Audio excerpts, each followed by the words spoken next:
നമസ്കാരം പ്രിയമുള്ളവരെ, എല്ലാവർക്കും സ്വാഗതം. ഇൻഫോർമേറ്റീവായ പുതിയ ഒരു വാർത്താ അപ്ഡേറ്റ്സിലേക്ക്. നാളെ അവധി പ്രഖ്യാപിച്ചിരിക്കുകയാണ്. റേഷൻ കാർഡ് ഉടമകളൊക്കെ പ്രത്യേകം ശ്രദ്ധിച്ചിരിക്കണം. നിങ്ങൾക്ക് കൂടുതൽ വിഹിതം അനുവദിച്ചിരിക്കുകയാണ്. ഓണത്തോടനുബന്ധിച്ചാണ് ഈ ഒരു പ്രത്യേക വിഹിതം അനുവദിച്ചിട്ടുള്ളത്. വീഡിയോ മുഴുവനായും കാണുക, മറ്റുള്ളവരിലേക്കും ഈ ഇൻഫർമേഷൻ ഷെയർ ചെയ്തെത്തിക്കണം. അപ്പോൾ നമുക്ക് വിശദമായിട്ടുള്ള അറിയിപ്പുകളിലേക്ക് വരാം.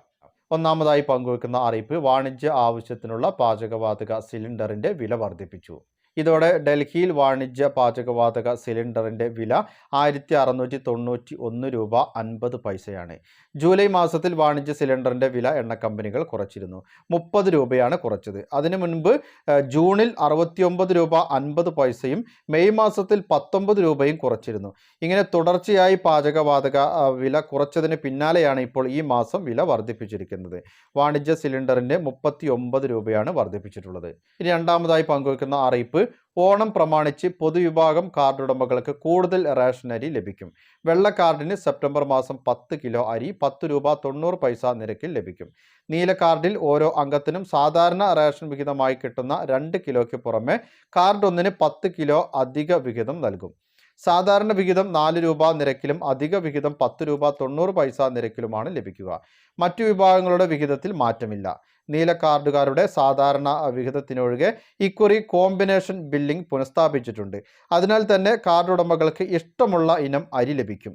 ഓഗസ്റ്റിലെ റേഷൻ വിതരണം ശനിയാഴ്ച അവസാനിച്ചു. വാതിൽപ്പടി വിതരണക്കാരുടെ നിസ്സഹകരണം മൂലം ചില താലൂക്കുകളിൽ അരി വൈകിയാണ് എത്തിയത്. സെപ്റ്റംബറിലെ വിതരണം ചൊവ്വാഴ്ച മുതലാണ് ആരംഭിക്കുക. തിങ്കളാഴ്ച റേഷൻ കടകൾക്ക് അവധിയായിരിക്കും. ഇനി അടുത്തതായി പങ്കുവെക്കുന്ന അറിയിപ്പ്, വനിതകൾ ഗൃഹനാഥരായ കുടുംബത്തിലെ 1ാം ക്ലാസ് മുതൽ ബിരുദ തലം വരെയുള്ള വിദ്യാർത്ഥികൾക്ക് വനിതാ ശിശു വികസന വകുപ്പിന്റെ വിദ്യാധനം സ്കോളർഷിപ്പിന് അപേക്ഷിക്കാൻ അവസരം. www.schemes.wcd.kerala.government.in എന്ന വെബ് പോർട്ടൽ വഴിയാണ് ഓൺലൈനായാണ് അപേക്ഷകൾ സമർപ്പിക്കേണ്ടത്. ഡിസംബർ 15 വരെ അപേക്ഷകൾ സമർപ്പിക്കുവാനുള്ള സമയമുണ്ട്. 1 മുതൽ 5 വരെയുള്ള ക്ലാസ്സുകൾക്ക് വർഷം 3000 രൂപയാണ് സ്കോളർഷിപ്പ് തുകയായി ലഭിക്കുക. 6ാം ക്ലാസ് മുതൽ 10ാം ക്ലാസ് വരെ 5000 രൂപയും ഹയർ സെക്കൻഡറിയിൽ 7500 രൂപയും ലഭിക്കും. ബിരുദതലത്തിൽ 10000 രൂപയാണ് ലഭിക്കുക. BPL കുടുംബവും മക്കൾ സംസ്ഥാനത്തെ സർക്കാർ അല്ലെങ്കിൽ എയ്ഡഡ് വിദ്യാലയങ്ങളിൽ പഠിക്കുന്നവരുമാകണം എന്ന നിർബന്ധമുണ്ട്.